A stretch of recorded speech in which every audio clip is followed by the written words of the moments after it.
I was flying to Miami on a family trip with my son and daughter-in-law, but the flight attendant suddenly whispered, "Pretend you're sick and get off the plane." I thought it was a joke, but she begged, "Please, I beg you." 20 minutes later. Before we continue, please subscribe to the channel and let us know where you are listening in the comments. The afternoon light slanted through my study window, catching dust particles suspended in air that smelled of old paper and lemon furniture polish. I sat at my desk grading history papers I'd kept for 15 years. Nostalgia, maybe, or the stubborn hope that my teaching days still mattered. The house settled around me with its familiar creaks, and I'd almost forgotten I wasn't alone here anymore. Then I heard the front door open downstairs. I looked up, pen hovering over a student's essay about Reconstruction. Christopher and Edith had been living here for 8 months, but they moved through these rooms like ghosts, barely acknowledging my existence. We'd exchanged polite nods in the kitchen, nothing more. Their sudden footsteps on the stairs made my shoulders tense. Edith appeared first in my doorway, Christopher behind her with his hands shoved deep in his pockets. His eyes found the bookshelf, the window, anywhere but my face. "Francis, we need to talk." Edith's voice dripped with artificial sweetness, the kind that precedes bad news or worse requests.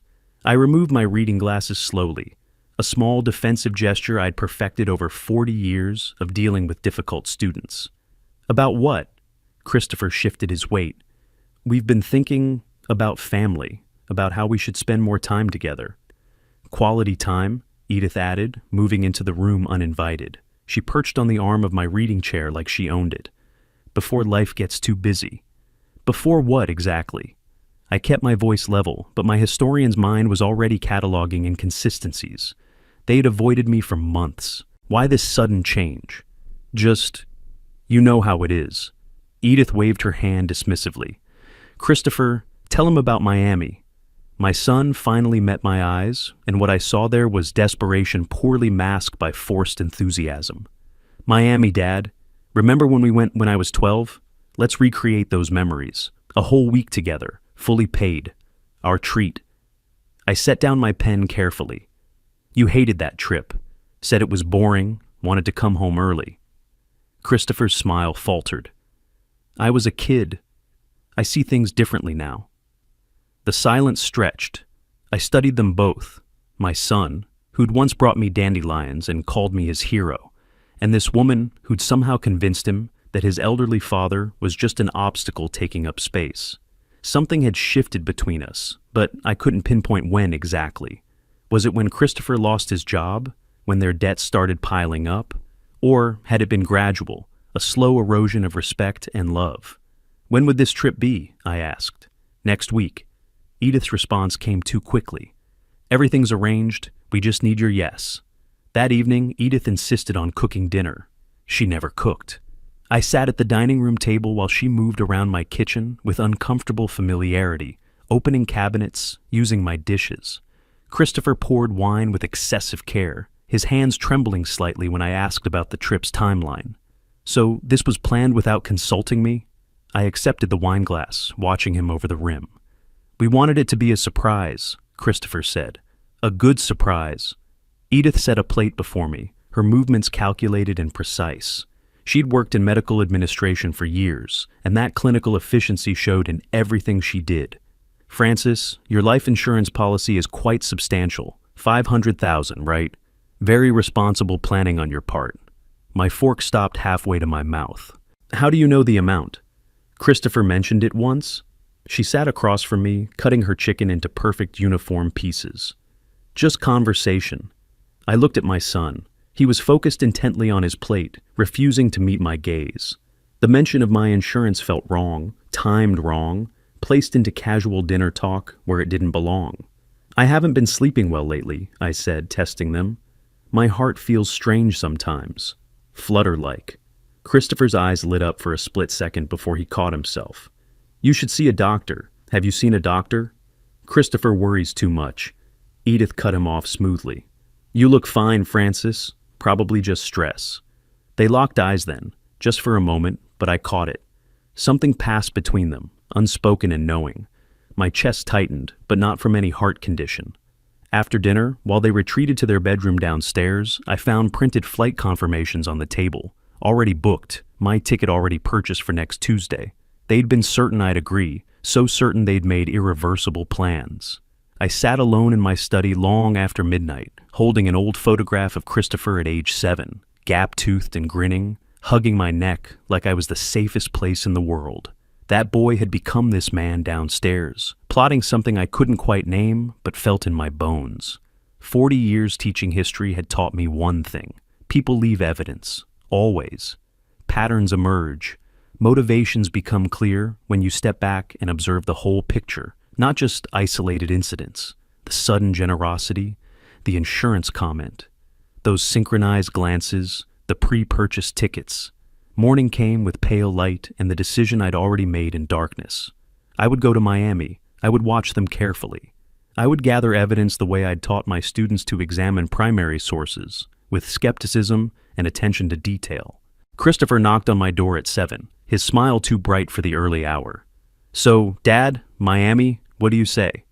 "I'll go," I told him, watching his face. Relief flooded his features, followed by something else I couldn't quite identify. Satisfaction, anticipation. "Great, that's wonderful." He gripped the doorframe. "You won't regret it." Edith appeared behind him, her nod almost imperceptible. They'd won this round, or thought they had. I spent that morning packing my suitcase with methodical care. Underwear, shirts, my medication bottles. I paused over those bottles, reading the labels as Edith's words echoed in my mind. Something about health, about my appearance, about not worrying. My hands moved almost on their own, placing the medications in my carry-on instead of the checked luggage. A small act of caution, nothing more. But my training had taught me that survival often depended on small acts, minor precautions that seemed paranoid until they saved your life. The suitcase closed with a decisive click. Miami awaited. And whatever they had planned, I'd be ready. Christopher's car smelled of stale coffee and synthetic air freshener. I sat in the passenger seat with my suitcase balanced on my lap, because he'd claimed the trunk was too full, though I'd seen it was nearly empty when he'd opened it. The weight pressed against my thighs as we merged onto the highway toward Orlando International Airport. Neither of them spoke. Christopher gripped the steering wheel so tightly his knuckles had gone pale. Edith stared out her window, phone in hand, typing rapidly and deleting messages immediately after sending them. I watched her reflection in the side mirror. Her face held that clinical blankness I'd come to recognize as her thinking expression, calculating variables and probabilities. "Excited about Miami, Dad?" Christopher's voice cracked slightly on the last word. "Should I be?" He missed the implication entirely. Of course, family time, beaches, relaxation. Right. The silence resumed, heavier now. I watched familiar Orlando streets slide past. The strip mall where I'd bought Christopher his first bicycle, the library where I'd spent countless Saturdays, the high school where I'd shaped young minds for 3 decades. Each block increased the pressure in my chest, the sense that I was being carried towards something irreversible. The airport appeared ahead, all concrete and glass and controlled chaos. Christopher parked in short term, another oddity.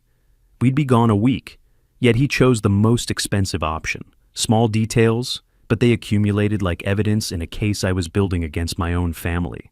Security checkpoint arrived too quickly. Edith insisted I go through first, her hand firm on my shoulder, guiding me forward. I placed my carry-on on the conveyor belt, watching her watch the screen as my belongings passed through. She leaned forward slightly, checking something, then relaxed when the bag emerged on the other side. "See? Easy," she said, but her relief seemed disproportionate to the simple act of airport security. At the gate, Christopher and Edith boarded immediately with Zone 1, while my ticket relegated me to Zone 3. They disappeared down the jetway without looking back, leaving me standing among strangers, my suitcase handle digging into my palm. When my zone was finally called, I walked slowly, aware of the finality of each step. The jetway stretched ahead, that peculiar liminal space between solid ground and metal tubes suspended in nothing. The aircraft door yawned open, recycled air washing over me, carrying that distinct airplane smell of cleaning chemicals and thousands of previous passengers. I stepped inside, searching for my seat number, when a flight attendant approached. Her name tag read Mildred, and her face held professional pleasantness until she leaned close, pretending to check my boarding pass. Pretend you're feeling ill and leave this aircraft. The words came out as an urgent whisper, her breath warm against my ear. I froze, hand tightening on my carry-on. Excuse me? I don't understand. But she'd already moved away, tending to overhead bins and smiling at other passengers. I stood in the aisle, confused, looking between her retreating form and Christopher and Edith in their seats 3 rows ahead. They hadn't noticed the exchange, too focused on their phones. Was this a joke? Some bizarre safety protocol? I took another step toward my row when Mildred returned, her professional mask cracking. Her hands trembled as she touched my elbow. "Sir, I'm begging you. You need to get off this plane, now." I looked into her eyes then and saw genuine terror. Not concern, not confusion, terror. The kind that comes from knowing something specific and horrible. My decades of reading students' faces, of distinguishing truth from lies, kicked in. This woman was serious. "You're serious," I said quietly. "I've never been more serious in my life." Her fingers dug into my sleeve. "Please, trust me." "Dad, everything okay?" Christopher's voice carried down the aisle, sharp with something that wasn't quite concern. I made the decision in a heartbeat, operating on pure instinct. My hand moved to my chest, fingers splaying over my shirt. My chest. The words came out strangled, convincing because the fear was real, even if the symptom was manufactured. I stumbled, dropping to one knee in the narrow aisle. The performance came naturally, aided by the genuine terror coursing through my veins. Immediate reaction. Flight crew surrounded me, voices overlapping in professional crisis mode. "Sir, can you breathe? Sir, stay with us." Hands under my arms, lifting, supporting. A wheelchair was called. I let them help me, but kept my eyes sharp, observant. The sick old man act didn't extend to my awareness. Through the commotion, I caught Christopher and Edith's faces. That's what I remember most clearly. Not concern, not worry, but disappointment. Pure, undisguised disappointment before their masks slammed back into place and they performed concern for the audience around them. Christopher stood from his seat, the movement aggressive before he softened it, making himself the worried son. "Dad, what's wrong? Should we come with you?" No, stay seated, everyone." A crew member blocked the aisle. "We'll take care of him. Medical personnel are standing by." As they wheeled me backward down the jetway, I heard Edith's voice, low and meant only for Christopher, but carrying just enough in the quiet after crisis. "This ruins everything." Christopher's hissed response, "Not here, not now." The wheelchair carried me back through the jetway, back into the terminal, back to solid ground. My phone buzzed in my pocket as they settled me in the medical area. A text from Christopher. "Dad, hope you feel better. We'll call when we land." I watched through the window as the aircraft pushed back from the gate, as it began its slow taxi toward the runway. Christopher and Edith were aboard that plane, growing smaller and more distant with each passing second.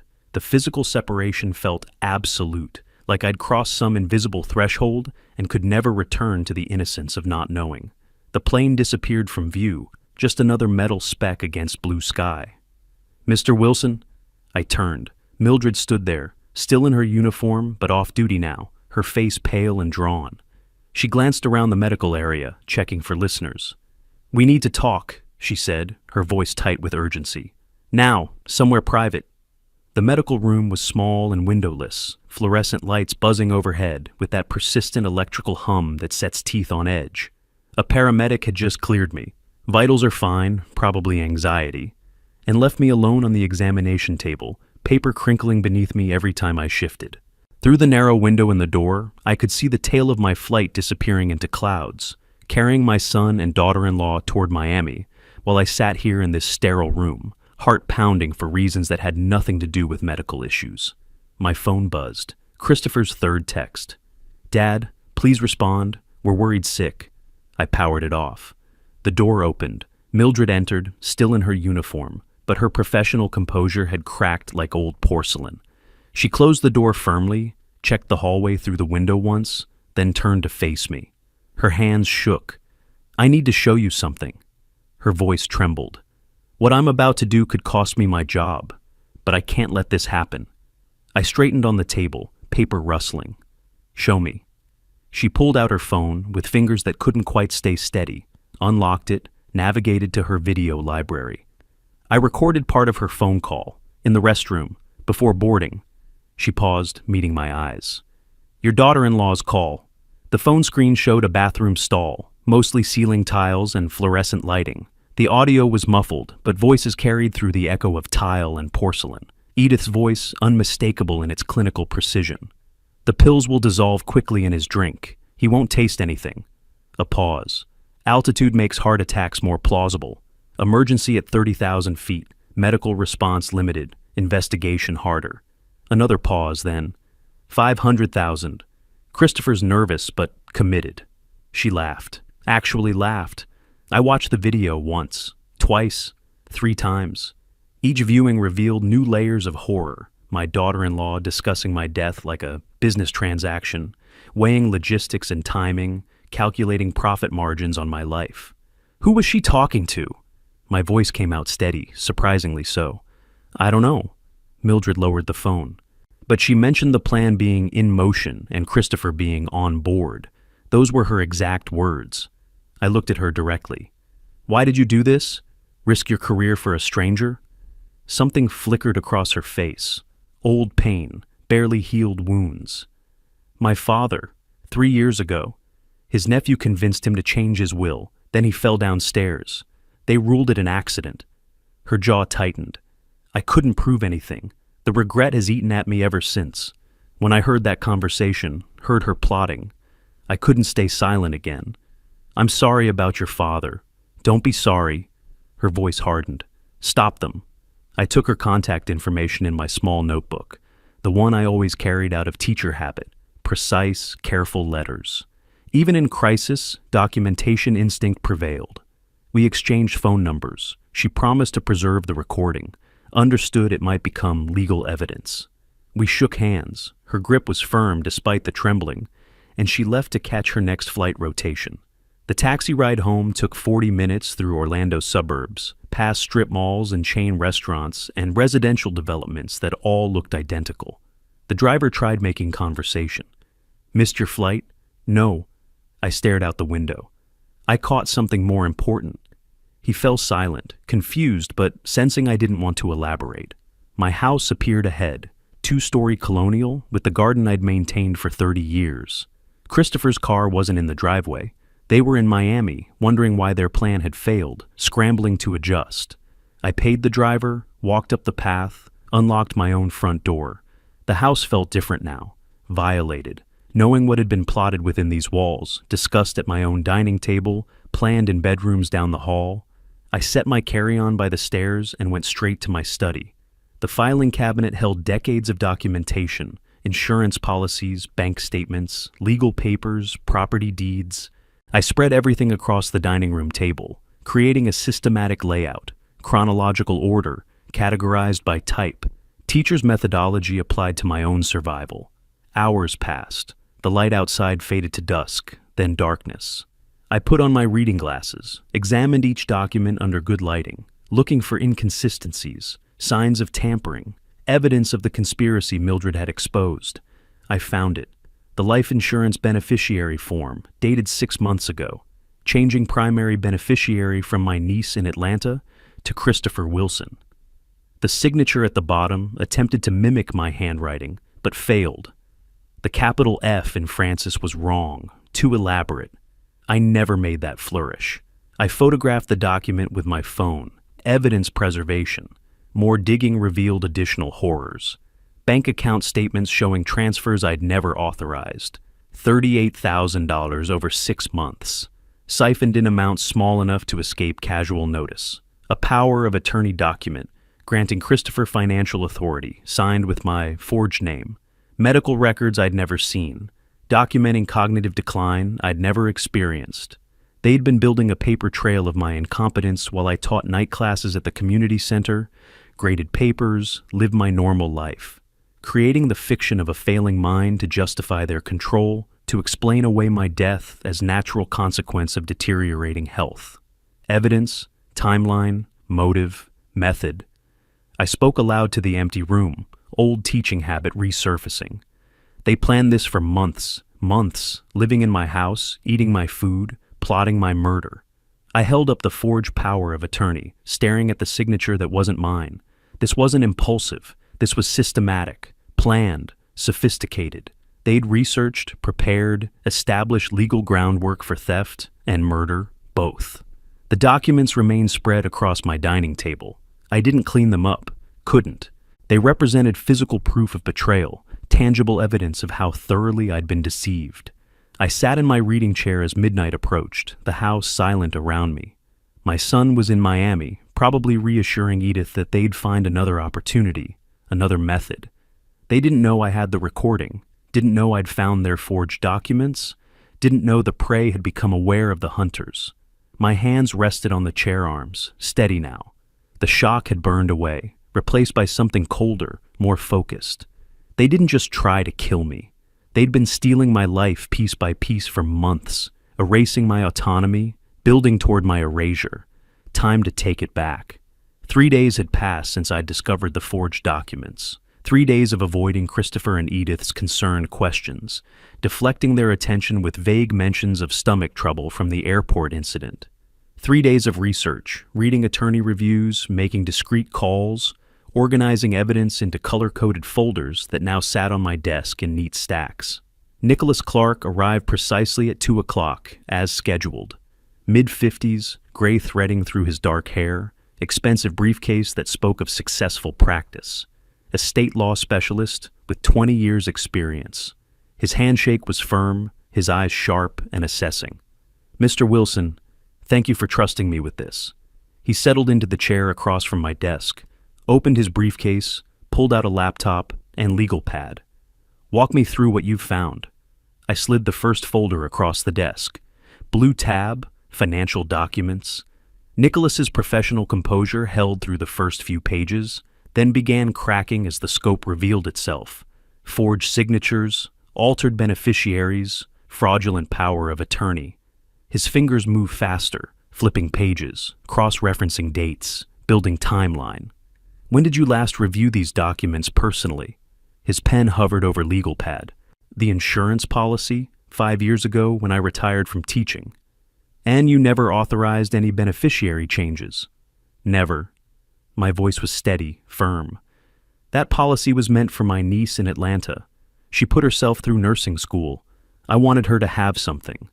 Nicholas made notes, his writing quick and precise. "Your daughter-in-law, Edith Wilson. What's her professional background?" "Medical administrator, Silver Palms Medical Center. Administrative access to patient records, document templates, physician's signature stamps." Understanding dawned in his eyes. "She created your medical history, made you incompetent on paper, while I was teaching night classes at the community center twice a week." I almost smiled at the irony. Lecturing on civil rights history while being declared cognitively declined in fraudulent medical reports. Nicholas opened his laptop, began running forensic accounting software on my bank records. I'd provided account access authorization earlier. Red flags appeared immediately on the screen, highlighted in crimson. Unauthorized transfers, signature discrepancies, pattern matching typical fraud indicators. His expression grew grimmer with each discovery. 38,000 over 6 months, he said quietly. Systematic theft, small amounts initially, then growing bolder. Classic embezzlement pattern. I reached into my desk drawer, pulled out Christopher's laptop. He left this in his room. I know his passwords, set up the computer for him years ago. He never changed them. Nicholas glanced up, something flickering in his expression. Understanding, perhaps, of the ethical line I'd crossed. But he took the laptop, connected an external drive, began data recovery procedures.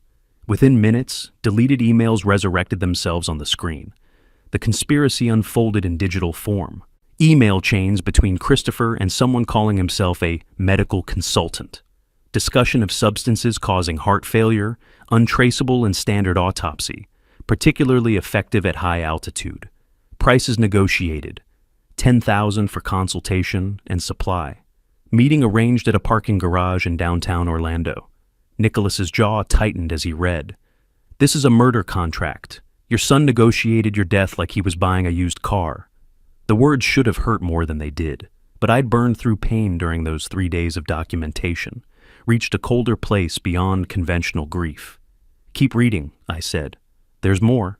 He found the draft will on Christopher's desktop. Everything left to Christopher and Edith Wilson. My signature forged at the bottom, dated 2 weeks ago. They'd planned to discover it after my death, present it to probate court, claim I'd changed my mind about my niece.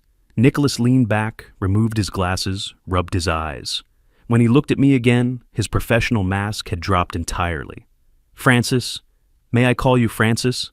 I nodded. This goes beyond estate fraud. This is conspiracy to commit murder, forgery, elder abuse, financial exploitation. Criminal charges, not just civil recovery. He paused. We need to decide, bring in police now, or build an ironclad case first. My phone buzzed on the desk between us. Christopher's text lit up the screen. Dad, where are you? We need to talk about your health. Nicholas glanced at the phone, then at me. Understanding passed between us wordlessly. The manipulation continued even now. Pressure applied to keep me confused and compliant. Build the case first, I said. Make it undeniable. Then we strike. He nodded slowly, respect evident in his expression. You've thought about this. I taught strategy through history for 40 years. Sun Tzu, Machiavelli, Napoleon. I learned from the best. I met his eyes. Know your enemy. Choose your battlefield. They're going to realize you know, Nicholas warned. When I file protective orders, block accounts, revoke fraudulent documents, they'll know. Good. My hands rested flat on the desk, steady and calm. Let them panic. Panicked people make mistakes. A slight smile crossed his face. All right then, here's what we do. He spent the next hour outlining strategy, calls to contacts, document examiner for signature analysis, forensic accountant for detailed audit, private investigator for background on the medical consultant. He photographed evidence with high-resolution camera, created digital backups, uploaded everything to encrypted cloud storage. 3 evidence packets, he explained, printing documents and organizing them into folders. 1 for eventual police involvement, 1 for civil proceedings, 1 for you to keep secure off-site, safe deposit box, not your house. I nodded, absorbing everything.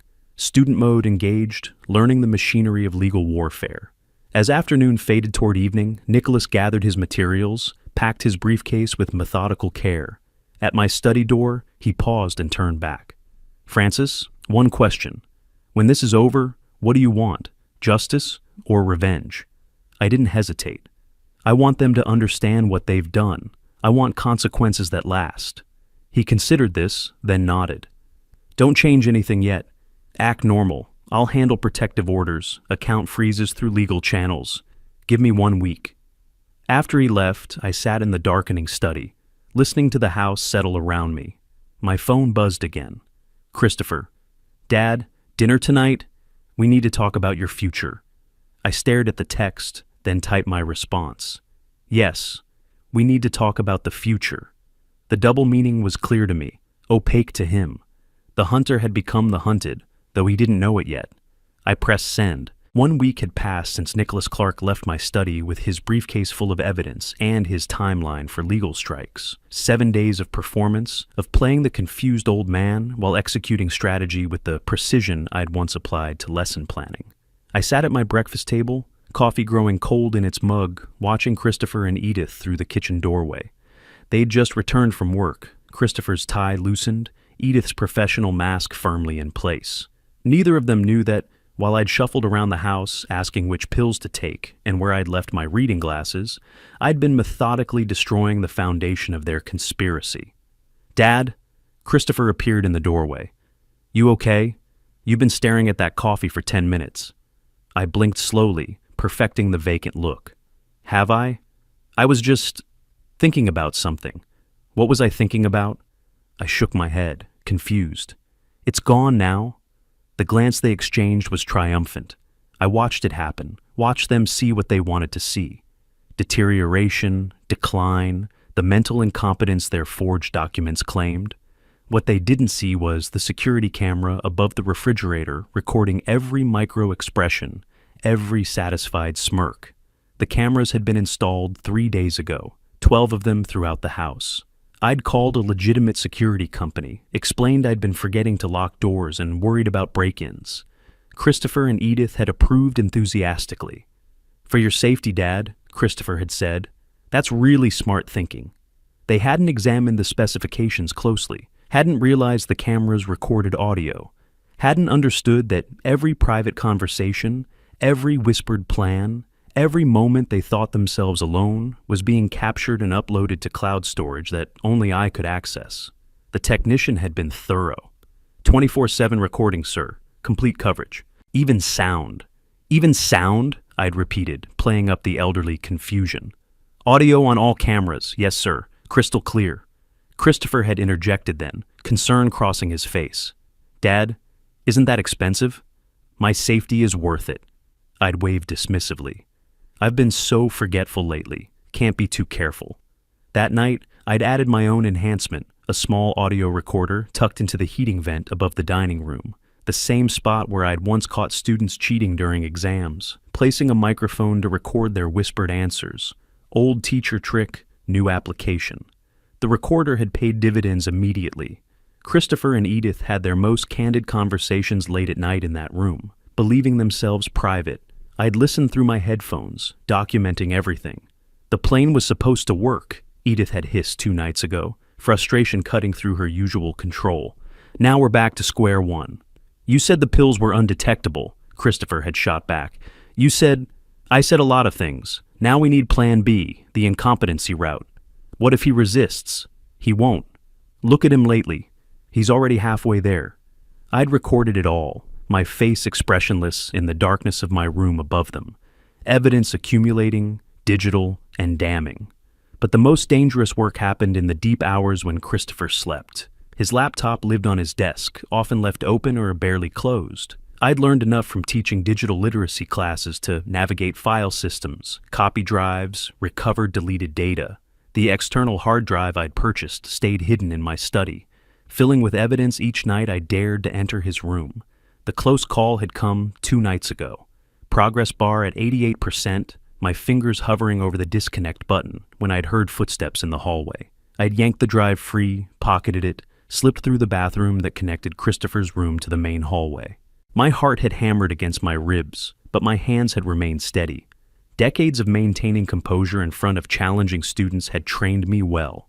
Nicholas and I had met that afternoon in his office, reviewing the copied files, email chains about obtaining substances, browser history researching untraceable poisons, spreadsheet calculations of my net worth, insurance payouts, asset liquidation timelines. Premeditation, Nicholas had said, his voice flat with professional assessment. Not impulsive acts, systematic planning over months. "Good," I'd replied. "I want them to understand this isn't simple fraud. This is attempted murder."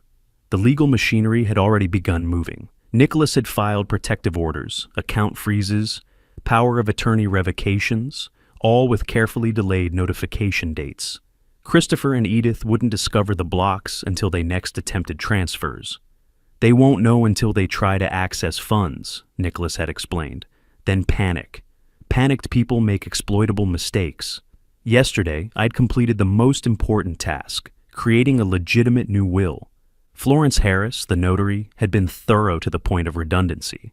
She'd read the entire document aloud, confirmed I understood each provision, recorded a video statement of my intentions. "Your son won't inherit?" she'd asked directly, her experienced eyes searching my face. "My son plotted to murder me for inheritance," I'd replied, clear-eyed and certain. "He'll get exactly what he deserves. Nothing. Everything goes to the Educational Futures Foundation. Scholarships for students who actually value education." She'd nodded, adding extra documentation layers, fingerprints, capacity assessment, multiple witnesses. "I've seen this pattern before," she'd said quietly. "Family members who see elderly relatives as obstacles rather than people. Now, sitting at my breakfast table, performing confusion over which pills to take, I felt the trap tightening around them. Edith approached, her voice dripping false concern. "The blue pills, Francis, for your heart. Here, let me help." "Thank you, dear." I accepted the pills gratefully, swallowed them while she watched. "I don't know what I'd do without you both." The camera above us recorded her satisfied expression, Christopher's approving nod from the doorway. Evidence of their performance, their manipulation, their growing confidence that I was exactly as incompetent as their fraudulent documents claimed. That evening, Nicholas had handed me a burner phone in a parking garage. Neutral location, no cameras, no witnesses. "If emergency," he'd said. "If they escalate to physical danger, call this number. Police are briefed, ready to respond immediately." I'd pocketed it, hoping I wouldn't need it, knowing I might. Late that night, I sat in my study reviewing footage from the day's cameras. On screen, Christopher and Edith in the living room, their voices clear through the audio feed. "We need power of attorney for his medical decisions," Edith was saying. "Find a doctor who'll declare him incompetent. Then we control everything: finances, healthcare, end-of-life decisions." Christopher's face showed no remorse, only calculation. My son had become someone I didn't recognize, or perhaps someone I'd refused to see clearly until survival demanded honest vision. I closed the laptop, picked up my phone, dialed Nicholas's number. "They're accelerating," I said when he answered. "Moving toward forced incompetency evaluation. We need to trigger the account freeze now." "Agreed," Nicholas replied. "I'll activate tomorrow morning." Be ready for their reaction. After hanging up, I opened my old teaching journal, leather-bound, pages filled with decades of classroom observations and educational philosophy. I wrote carefully, "Lesson for today, Sun Tzu was right. The supreme art of war is to subdue the enemy without fighting, but sometimes you must let them destroy themselves. Tomorrow, they discover what happens when you underestimate the teacher." I closed the journal and went to bed, sleeping soundly for the first time in weeks. Morning arrived with pale sunlight and the sound of Christopher's computer chiming upstairs. Incoming email. I sat at the breakfast table, newspaper spread before me like a prop, listening intently to the house, sounds I'd learned over 40 years of living here. Footsteps, rapid. Christopher's voice, sharp with alarm. "Edith, get up here, now!" I sipped my coffee slowly, counting to 60 in my head. Teacher habit. Wait before reacting. Let the situation develop. Upstairs, urgent voices overlapped, words indistinct but tone unmistakable. Panic. At 60, I called up the stairs. "Everything all right?" Silence, then Christopher's forced calm. "Fine, Dad. Just work stuff." The lie was obvious to everyone. I returned to my newspaper, not reading, just waiting. Throughout the morning, Christopher attempted to access accounts from his home computer. I observed from the hallway, unnoticed. Phone camera recording as error messages multiplied on his screen. Access denied, account locked. Please visit branch in person. His fingers trembled on the keyboard, trying different passwords, different access routes. Each attempt failed. Edith watched over his shoulder, her jaw tight. "Call the bank." He did. I heard his side of the conversation, increasingly desperate explanations about power of attorney, account management agreements, legal authorization. The bank's response must have been unequivocal because Christopher's face went ashen. "They say the account holder must appear in person," he said flatly. "All third-party authorizations suspended pending fraud investigation." For lunch, I made sandwiches, unusual behavior that neither commented on, too absorbed in their crisis. They ate mechanically, phones out, texting people I couldn't identify. Lawyers, probably. Or the mysterious medical consultant from the email chains I'd copied. Dinner, I decided, required something special. I spent the afternoon in the kitchen preparing pot roast the way I'd learned decades ago. Muscle memory from years of cooking for myself after retirement, from the life I'd built that they intended to erase for profit. When they arrived home that evening, I heard them whispering urgently in the hallway before entering. I called them to the table, served food with practiced ease. The domesticity made the conversation more surreal. "Strange thing happened today," I said conversationally, cutting meat into precise pieces. "Bank called about unusual activity on my accounts. Apparently someone's been making unauthorized transfers." I looked up, met their eyes. I asked them to investigate thoroughly. Christopher choked slightly on his water. Edith's fork paused mid-air, trembling almost imperceptibly before she forced herself to continue eating. "Dad," Christopher began, "about that, if you were just helping me manage money like you said," I interrupted gently, "the bank will sort it out, unless—" I let the pause extend. "There's something you need to tell me?" Edith's mask slipped, her voice sharpened, professional control cracking at the edges. Francis, you're clearly confused about your finances. This is exactly why you need our help. Why you need oversight. Oversight. I repeated the word slowly. Interesting choice. Legal oversight, she pushed harder. Medical oversight, for your own protection. Protection from what? I asked mildly. From whom? The silence that followed was its own answer. Christopher stared at his plate. Edith's knuckles whitened around her fork. My phone rang. Nicholas as planned. I answered, keeping my expression neutral. Oh, the bank? Yes, I'll come by tomorrow. Investigation? Of course, whatever's needed to protect my accounts. I watched their faces drain of color as I spoke. Unauthorized access is a serious matter. I appreciate them taking it seriously. After dinner, Christopher approached as I washed dishes. Dad, about tomorrow, maybe I should go with you, help explain the account management we've been doing. I smiled gently, drying a plate with methodical care. That's thoughtful, but I should handle my own finances. I'm not incompetent yet. The word hung in the air. Incompetent. Christopher froze, searching my face. Had I emphasized it deliberately? Did I know about their plans? How much did I understand? I turned back to the dishes, leaving him suspended in uncertainty. Late that night, I lay awake in my bedroom, phone on the nightstand displaying the security feed. Christopher and Edith sat in the living room below, their argument clear through the audio. This is your fault, Edith's voice cut like surgical steel. Your sloppy forgeries, your weak stomach for the original plan. The power of attorney was perfect, Christopher started. Obviously not, since we're locked out of everything. She stood, pacing. The camera followed her movement. We moved to Plan B immediately. Incompetency evaluation. I know people at Silver Palms who need money, who owe favors. We get him declared unfit, become his guardians, control everything, including whether this investigation continues. What doctor would cooperate? Not cooperate. Interpret findings favorably. There's a difference. Her voice dropped, became calculating. I'll arrange it tomorrow.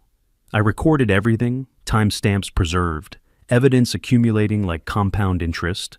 Slow at first, then exponentially damning. Morning brought the promised phone call. Dr. Morrison claimed to be my family physician, which was interesting since I didn't have a family physician. I used the walk-in clinic near the library for occasional needs. Routine cognitive assessment, the pleasant voice explained. Just a standard evaluation. This afternoon at 2? Of course, I agreed warmly. I appreciate the thorough care. After hanging up, I immediately called Nicholas. They're moving. Medical evaluation to declare incompetency. Dr. Morrison, supposedly my physician. Morrison? A pause while he checked. No medical license in Florida under that name. It's fake. So they're using a fake doctor to declare me incompetent. Attempted fraud on top of everything else. Nicholas's voice held grim satisfaction. Francis, keep the appointment. Record everything. I've arranged independent psychiatric evaluation for you tomorrow morning. Dr. Patricia Chen, 30 years experience, impeccable credentials. Their fake diagnosis versus real professional assessment. We'll destroy them in court. That afternoon, I drove to the address provided, shared medical building, multiple practices. I checked the directory in the lobby. No Dr. Morrison listed. The office number given led to a small suite with temporary signage, the kind you can print and tape up overnight. I sat in my car for a moment, phone recording device active in my shirt pocket. Nicholas had texted, "Police on standby if threatened?" I responded, "Everything ready. Let's see how far they'll go." For 40 years, I'd taught students to distinguish truth from manipulation, evidence from assumption, reality from performance.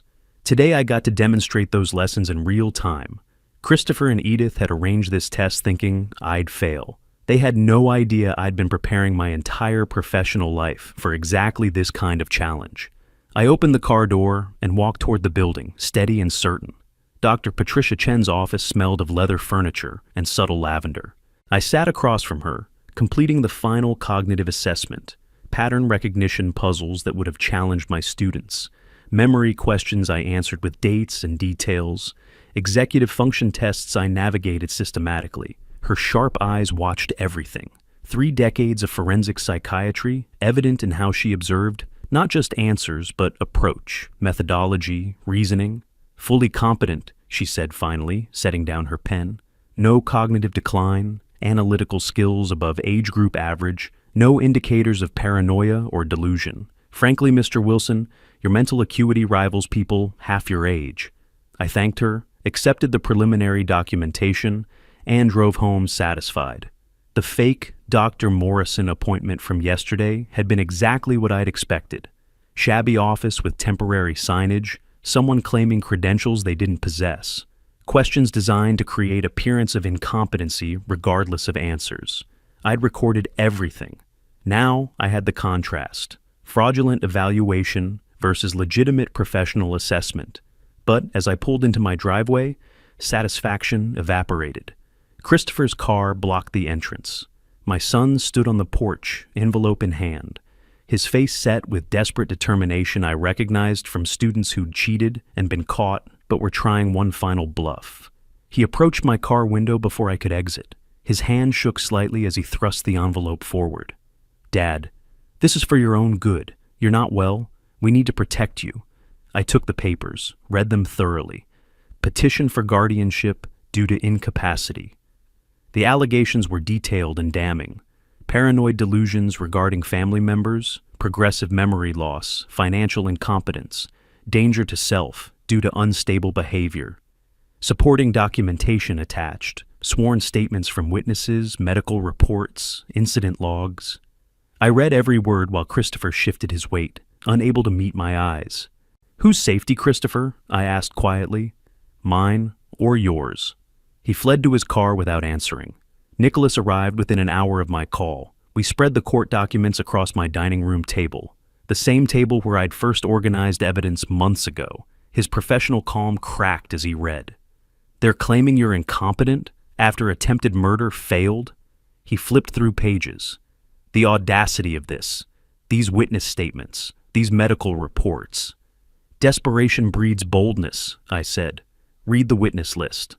Mrs. Patterson from next door claimed she'd seen me wandering the yard in pajamas at midnight. Tom Chen from book club noticed increasing confusion during discussions. Dr. Sarah Williams from Silver Palms Medical provided detailed psychiatric evaluation showing progressive dementia. "You never met Dr. Williams," Nicholas said. "Never. But her credentials are real. Edith arranged this through her medical connections." I pointed to another statement. "And these neighbors, I need to talk to them." That evening I walked door to door, teaching journal in hand. Most neighbors were embarrassed, ashamed.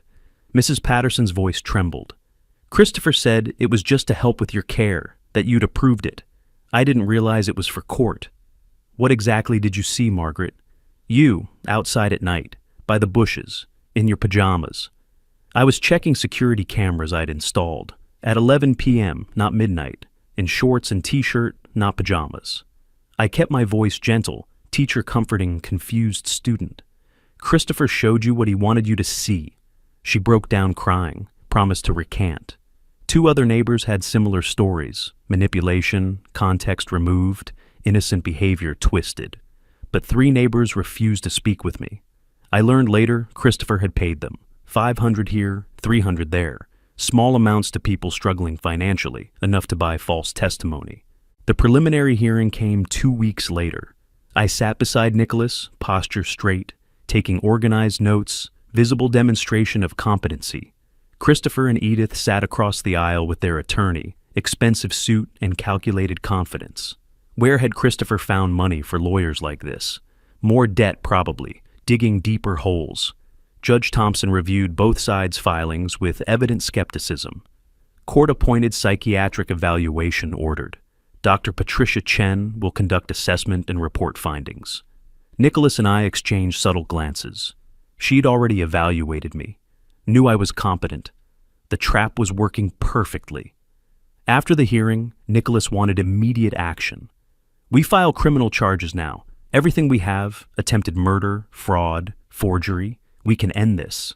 I shook my head. "If we file now, they'll know we have everything. They'll lawyer up completely, maybe flee. I want them to keep digging. Let them think they're winning." "Francis, that's risky." "I taught for 40 years, James. Students reveal most when they think they're succeeding. Right now, Christopher and Edith believe their guardianship petition might work. Let them invest more in that belief. Let them commit more crimes trying to support it. Then we bury them completely. He objected. Professional instinct demanded immediate prosecution, but respected my decision. Client autonomy, even when the client was choosing the difficult path. That evening, I visited the bank, requested complete audit trail of all account activities for the past year. The manager, sympathetic now that investigation had revealed fraud attempts, provided comprehensive records. I spent hours with a highlighter, marking every unauthorized transaction. Visual timeline of theft. Evidence for prosecution. Several weeks passed. Christopher's behavior grew more erratic as his gambling debts became collection threats. I learned this through Nicholas's investigation. $75,000 owed across 3 sources: online sports betting, local card games, casino markers, threatening messages and recovered deleted emails.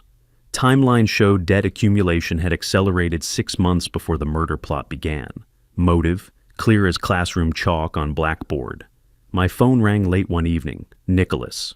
Court-appointed evaluation scheduled. Dr. Chen will conduct it next week. Also, Christopher's gambling situation is worse than we thought. Those debts are why he's desperate. Bookmakers don't accept apologies. I absorbed the information, made notes in my growing case files. Everything organized into labeled folders: financial fraud, forged documents, attempted murder, false medical claims, witness tampering, every piece of evidence cross-referenced, timeline visualized. I stood in my study, looking at the wall where I'd assembled everything. Photos, documents, dates connected with string like detective boards in movies. Except this was real, and the conspiracy led to my son and his wife. 40 years I'd taught students that truth requires patience. Evidence must be overwhelming. Presentation must be irrefutable. Christopher and Edith had given me months to build this case while they thought they were winning.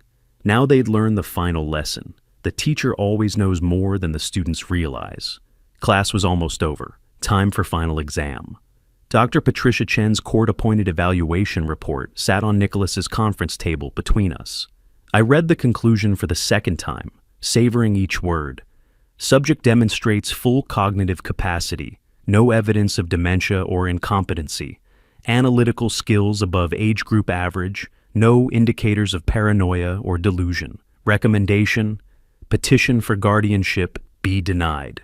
Nicholas spread additional documents across the table, months of evidence compilation, organized into devastating presentation.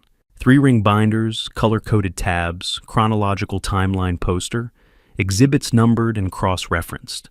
Teacher recognized fellow educators' methodology. This was curriculum of crimes, comprehensive and irrefutable. We file today, Nicholas stated, not question. Statement. I nodded once. Everything, all of it. The countersuit was 47 pages detailing 18 separate criminal acts. Attempted murder, conspiracy to commit fraud, multiple counts of forgery, elder financial abuse, witness tampering, obstruction of justice. The criminal complaint ran 23 pages. Evidence exhibits filled 2 boxes. Nicholas and his paralegal delivered everything to the courthouse clerk. I watched from nearby bench as the clerk processed paperwork, paused, read further, then called her supervisor. The supervisor read, face growing serious, then picked up the phone to judge's chambers. Within hours, emergency hearings scheduled. The system recognized severity immediately. That afternoon, professional process server went to my house, where Christopher and Edith still lived because I'd never formally evicted them. Strategic decision to keep them close, monitored. I sat in my car across the street, phone recording, watching. The server rang the doorbell. Edith answered. He handed her the envelope, identified himself officially. I zoomed my camera, captured her face as she read the first page. Shock, recognition, fear. The progression took seconds. She called for Christopher. Their argument was visible through the window even from my distance. The process server's official report, later entered as evidence, documented everything. Subject Edith Wilson opened door at 2:17 p.m., served papers. She read first page, face drained of color. Quote, "This can't be, he didn't, how did?" Subject called for Christopher Wilson. Quote from Edith Wilson, "You said he was too old to figure it out." You promised. She stopped speaking when she noticed me. That evening, my security cameras captured their panic. Christopher at his computer, frantically deleting files, emptying recycle bins, attempting hard drive wipes. Edith shredding documents until the machine overheated and jammed. She kicked it, then continued tearing papers manually. Nicholas had remote access to the camera feeds. I'd granted him viewing rights weeks ago. He called me, grim satisfaction in his voice. They're destroying evidence. Every deletion is another charge. Obstruction of justice, consciousness of guilt. They're creating new crimes trying to hide old ones. Are you documenting everything? I asked. Every frame, time-stamped, backed up to encrypted servers. Even if they destroy every physical piece, we have digital archive that's untouchable. The next morning, their attorney requested emergency meeting with Nicholas. The settlement offer came quickly.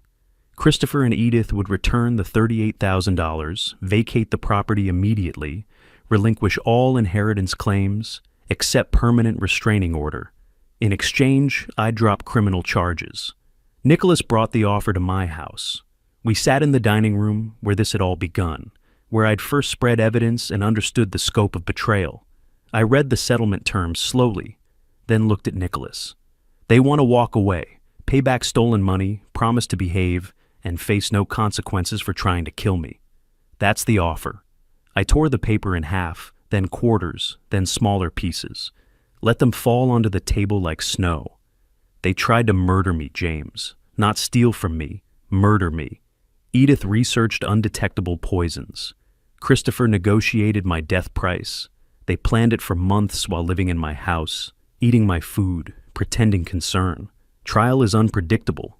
I taught for 40 years. Students who cheated, who lied, who thought they were clever, they never learned from easy forgiveness. Only consequences taught real lessons. I met his eyes. Christopher and Edith need that lesson. Schedule trial, public trial. I want jury verdict. I want public record. I want justice, not convenience. Nicholas collected the torn pieces, added them to evidence file, documentation of settlement rejection. Proof I wanted full accountability. Mildred called that evening after learning about the trial. I heard you're using my recording, that you're taking them to court. Your evidence is central, I confirmed. Are you comfortable testifying publicly? Absolutely. Her voice was firm, certain. What they tried to do, my father didn't get justice. Maybe through your case, his memory gets some. I'll testify. I'll tell everything I heard.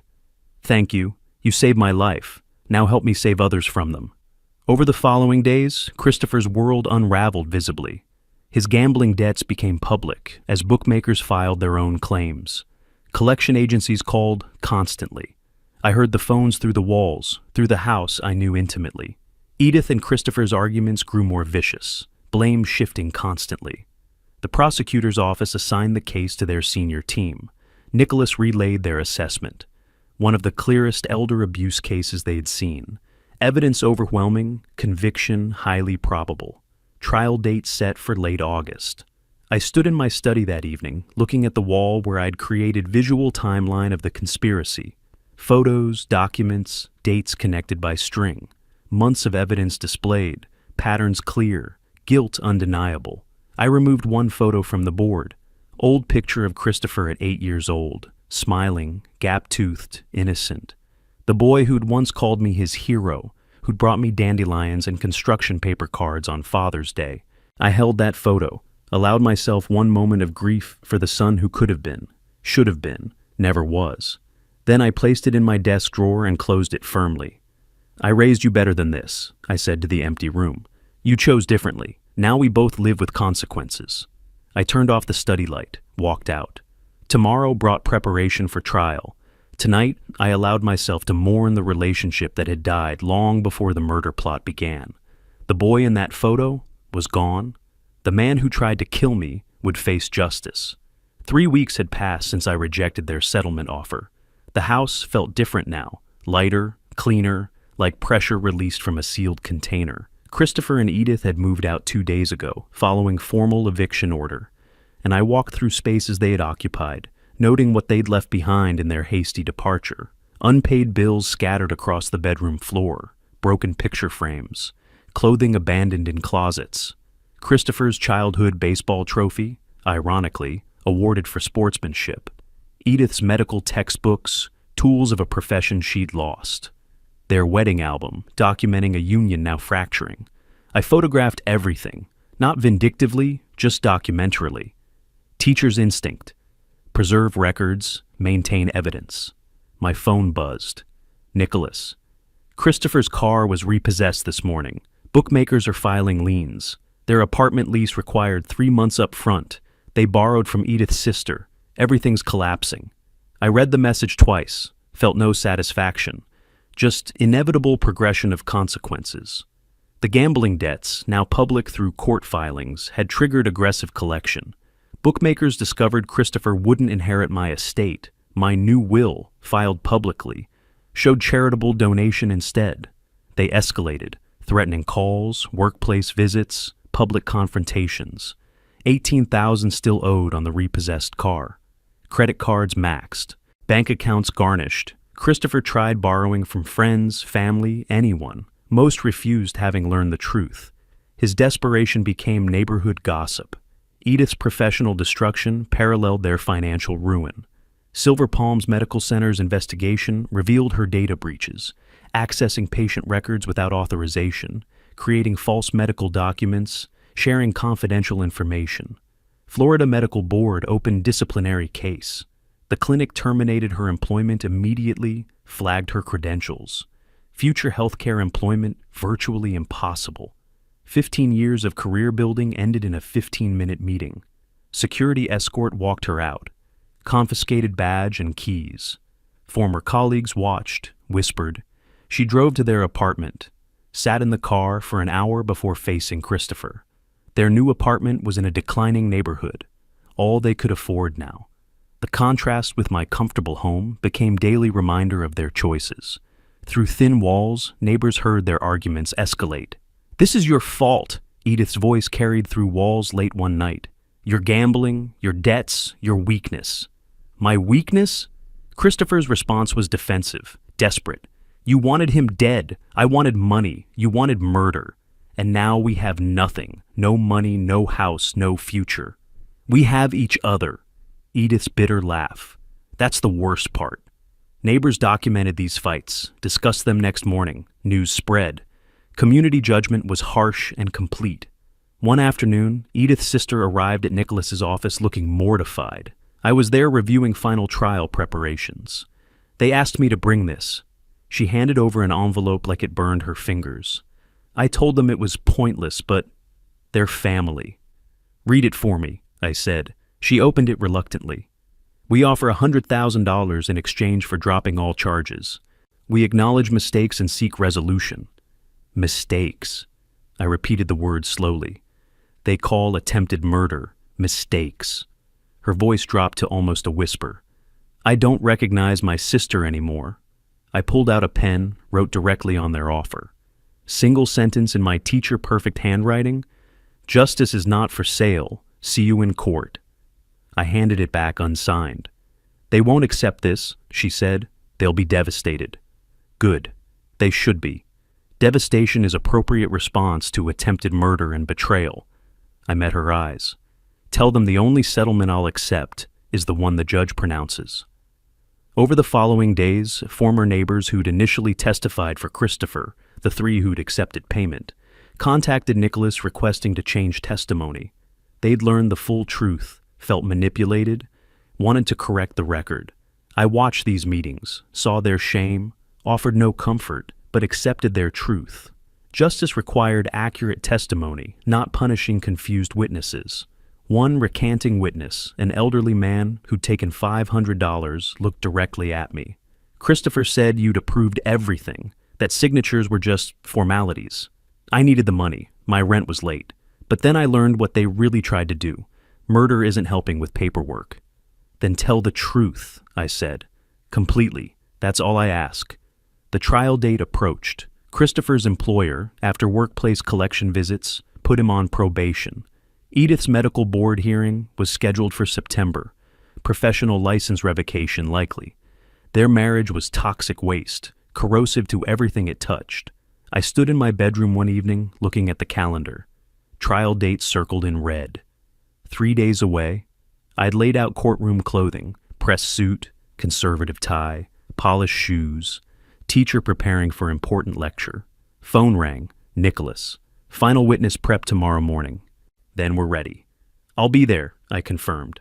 After hanging up, I looked around my quiet house. For the first time in months, I felt peaceful, not happy. Peace and happiness are different things, but calm, certain. Justice delayed is not justice denied. I took out the old photo of young Christopher from my desk drawer, the one I'd put away weeks ago, looked at it one final time, the innocent child who became guilty adult. I wrote on the back, "I gave you everything. You chose this path. I choose justice." Placed it in an envelope, sealed it, addressed it to Christopher for delivery after trial. Not cruel, just honest. Final communication between father and son. Then I went to bed, slept soundly for the first time in months. Preparation complete. Tomorrow, consequences arrive. The morning of trial arrived with sunrise just beginning to paint Orlando's sky.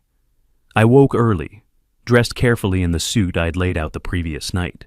Tie knotted precisely, muscle memory from 40 years of professional dressing, shoes polished until they reflected light.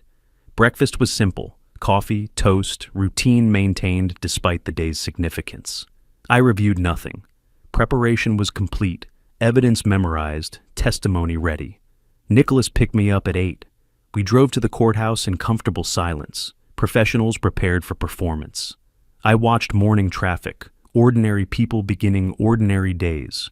Mine would be anything but ordinary, but necessary. Justice requires witnesses, requires public record, requires official pronouncement. The courtroom filled quickly.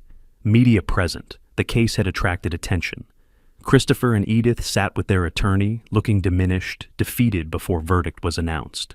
I sat behind the prosecution table, posture straight, calm. Judge entered. Everyone rose. The prosecutor's opening statement outlined the conspiracy clearly.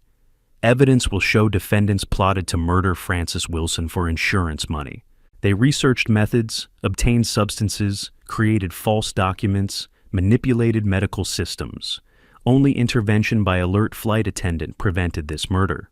Defense offered weak argument about family misunderstandings and poor communication. The jury's attention remained on the prosecution. Evidence presentation was systematic and devastating. Mildred's video played on courtroom screens. Her recording filled the room. Edith's voice unmistakable. Pills in his drink. Heart attack at altitude. 500,000. Christopher flinched hearing it. Edith stared straight ahead, jaw clenched. Mildred took the stand, voice shaking initially, but strengthening as she testified. I heard her clearly. She talked about heart attack, about altitude making it believable. She mentioned insurance money. I recorded it because I knew I had to have proof.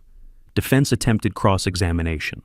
"Isn't it true you were in financial distress yourself?" Mildred's response was firm. "I didn't misinterpret murder. My financial situation is exactly why I understand desperation. But I didn't let it make me a killer." Forensic document examiner confirmed signature forgeries. Bank representatives detailed unauthorized transfers totaling $38,000.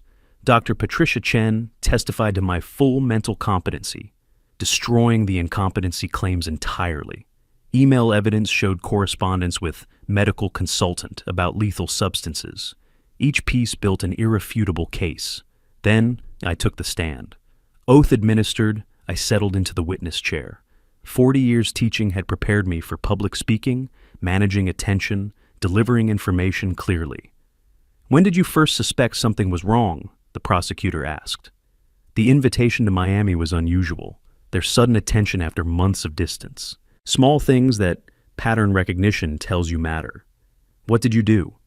What I taught students for 40 years: gather evidence, document everything, verify sources, build comprehensive case before drawing conclusions. I applied academic rigor to my own survival.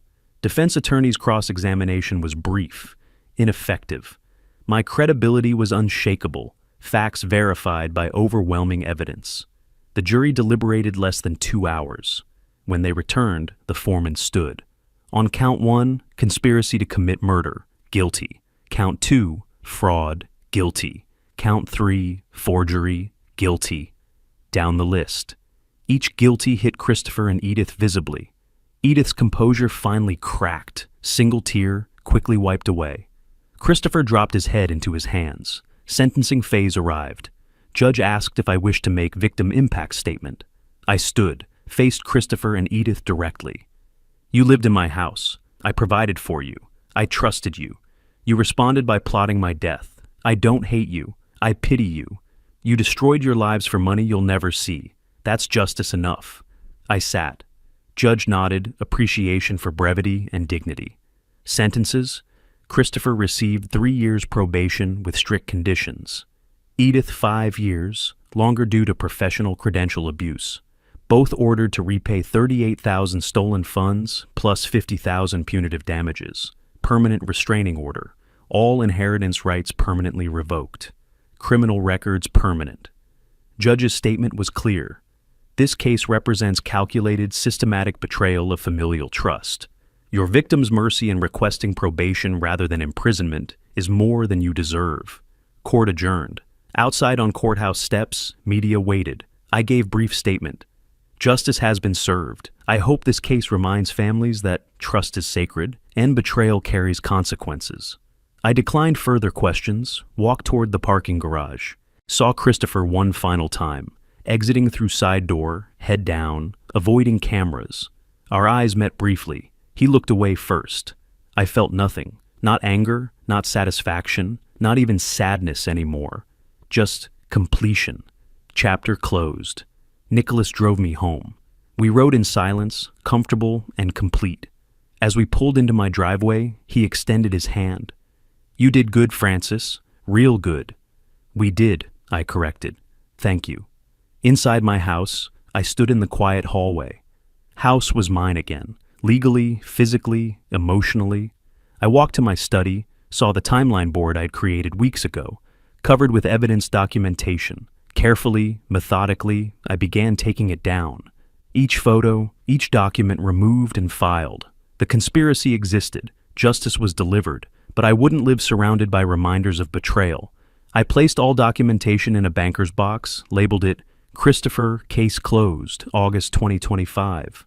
Stored it in the closet, not forgotten, but archived.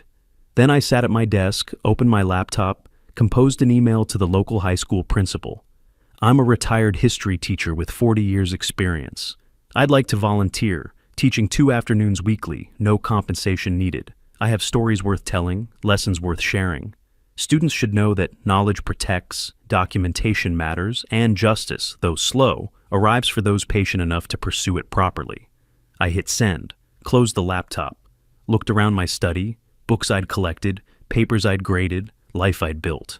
Everything intact despite Christopher and Edith's attempts to destroy it. I smiled slightly, first genuine smile in months. Not because I was happy. Happiness would take time, but because I was free.